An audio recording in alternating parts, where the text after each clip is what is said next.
Assalamualaikum warahmatullahi wabarakatuh. Kita ketemu lagi di Nahwu Shoroh Sederhana. Untuk kali ini kita akan membahas tentang al-asma'ul khamsah. Jadi berbagai kata benda al-khamsah yang 5 sesuai dengan namanya al-asma'ul khamsah, kata benda yang 5. Di sini juga ada 5 ya. Dicontohkan abuka, akuka, hamuka, fuka, lu, malin. Nah, pembahasannya begini. Ini adalah kata abuka misalkan ya. Ini bisa diambil contoh yang lain, misalkan Abu Hurairah, atau misalkan Abu Bakrin, atau Abu Abdillah misalkan, atau Abu Ubaidah. Pembahasannya adalah di kata abunya ini. Nah, abu ya. Abu bermakna bapak. Ini bisa abu di kondisi-kondisi tertentu, bisa aba tentunya di kondisi tertentu pula, bisa berubah menjadi abi. Misalkan ini kata abuka, ini di kondisi tertentu bisa berubah menjadi abaka. Kemudian di kondisi tertentu juga bisa berubah menjadi abika. Begitu nggih. Kalau di hadis terutama banyak seperti ini. Misalkan Abu Hurairah, Abu Hurairah memakai wawu, misalkan Abu Hurairah. Nah, ini biasanya kedudukannya sebagai marfu. Marfu, entah itu sebagai fa'il atau naibul fa'il, atau sebagai mubtada ya, pokoknya marfu. Nah, marfu itu apa? Nah, insya Allah kita akan bahas di bab berikutnya, yaitu masalah i'rab wal bina ini. Oke. Jadi menggunakan wawu ya, menggunakan wawu apabila kedudukannya adalah marfu ya. Abu Hurairah, Abu Abdillah, Abu Zakaria, Abu Jahlin, Abu Thalib, misalkan seperti itu. Kemudian bisa berubah menjadi abaka ya. Abaka itu bapakmu ya. Itu apabila kondisinya mansub. Kondisinya mansub. Contoh yang lain, Aba Hurairah, Aba Jahlin, Aba Thalib, Aba Abdillah, dan seterusnya. Oke. Nah, ini nanti akan kita bahas lebih dalam insya Allah dengan kaitannya bersama i'rab. Nah, i'rab ini. Oke. Kemudian yang kedua adalah akhuka. Akhuka itu saudaramu. Sama juga.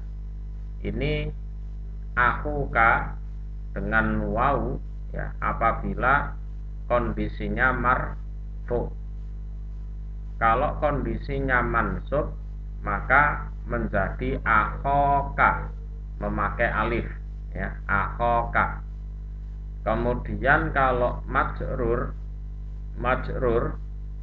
maka berubah menjadi akhika, ya, akhika, ya, seperti itu.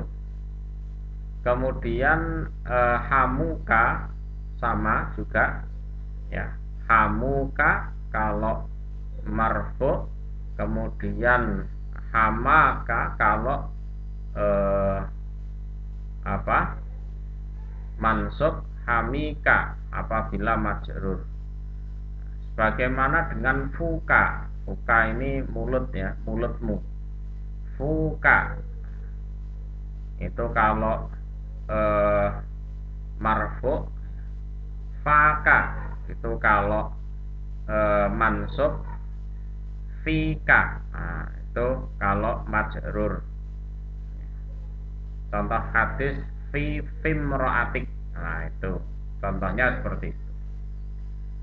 Kemudian yang kelima, dumalin. Ini yang dibahas adalah dunya. Du ini apabila eh, marfu, za apabila mansub, kemudian zi apabila majrur. Ini contohnya misalkan dzul kornain, ya, bisa zal kornain, bisa zil kornain.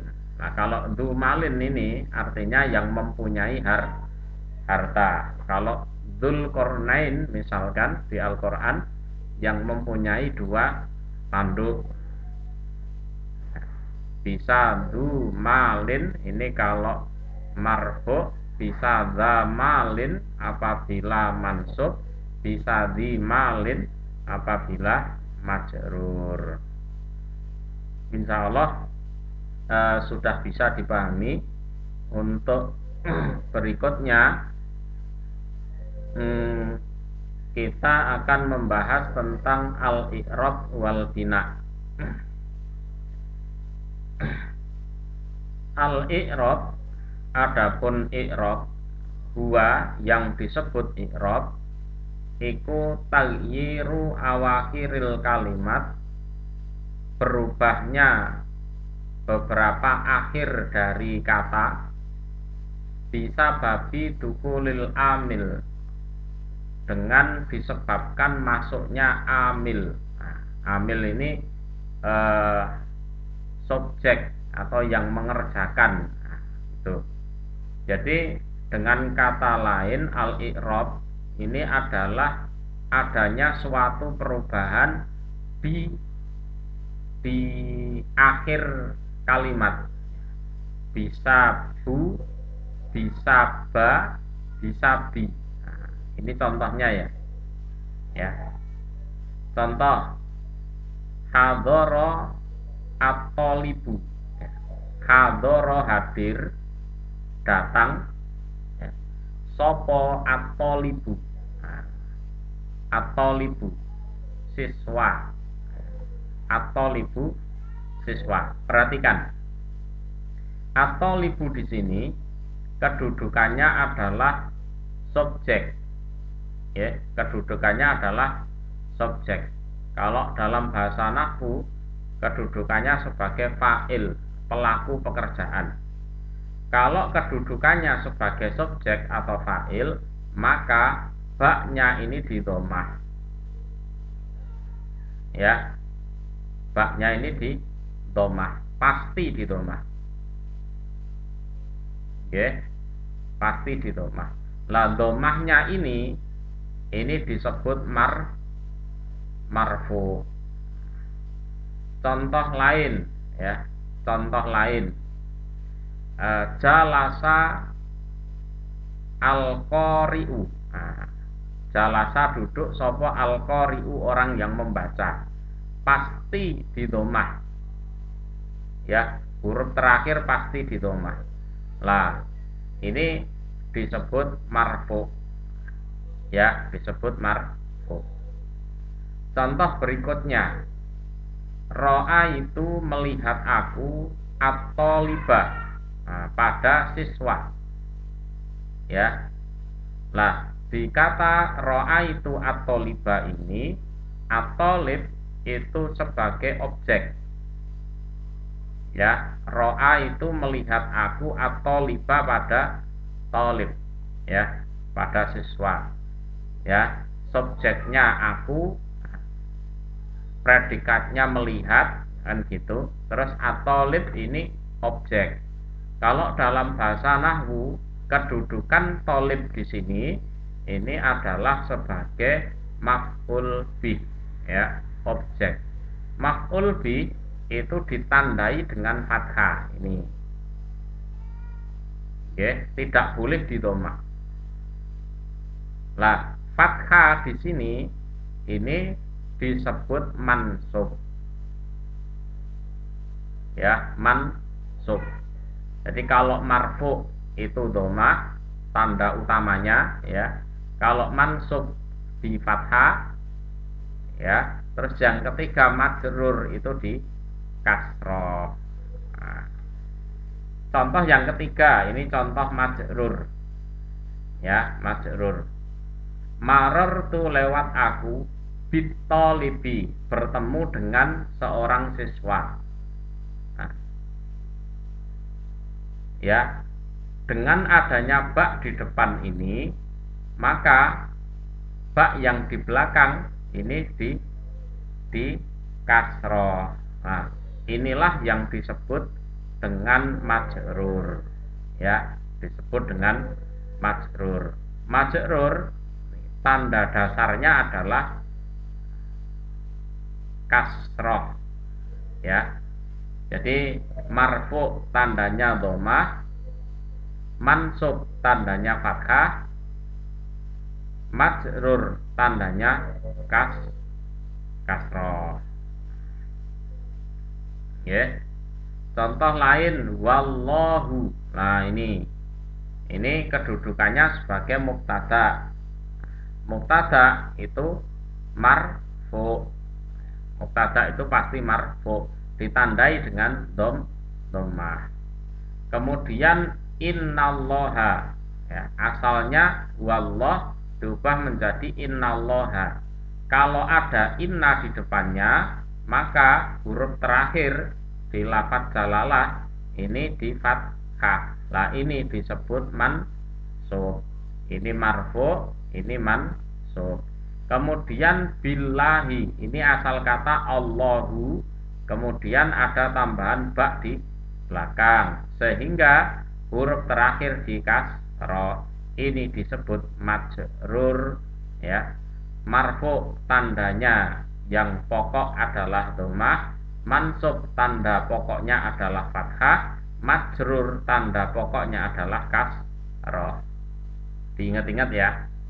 Ada marfu, ada mansub, ada majrur. Kalau marfu itu di dhammah, mansub di fathah, majrur di kasroh. Itu tanda utamanya seperti itu. Lah, perubahan di akhir kata ini loh, di akhir huruf ini bisa berubah menjadi dhammah, ada kalanya bisa menjadi fathah, ada kalanya bisa menjadi kasroh, seperti di kata wallahu, innallaha, billahi, hadarat tolibu, ra'aitu toliba, marartu bitolibi. Nah, inilah yang disebut i'rab. Jadi i'rab itu berubah, akhir kalimatnya berubah. Kebalikannya adalah bina atau mabni, ya. Jadi bisa bina atau mabni, dan lazim disebut mabni. Huwa yang disebut bina atau mabni itu luzumu awakhiril kalimat, tetapnya akhir-akhirnya kata, ya. Halatan keadaan wahidatan yang satu. Kalau mabni atau bina itu tidak bisa berubah sama sekali. Huwa ya huwa, hiya ya hiya, anta ya anta, nahnu ya nahnu. Tidak bisa huwa menjadi huwi atau hubu, nah, tidak bisa. Dia menjadi hiyu atau hiji, nah, tidak bisa. Anta itu ya tetap anta, anta yang bermakna kamu, laki-laki satu, ya tetap anta. Nahnu menjadi nahni atau nahna, itu tidak bisa. Jadi yang disebut bina atau mabni itu adalah sesuatu yang tetap, tidak berubah sama sekali. Semoga Allah memberikan manfaat dan barokah. Assalamualaikum warahmatullahi wabarakatuh.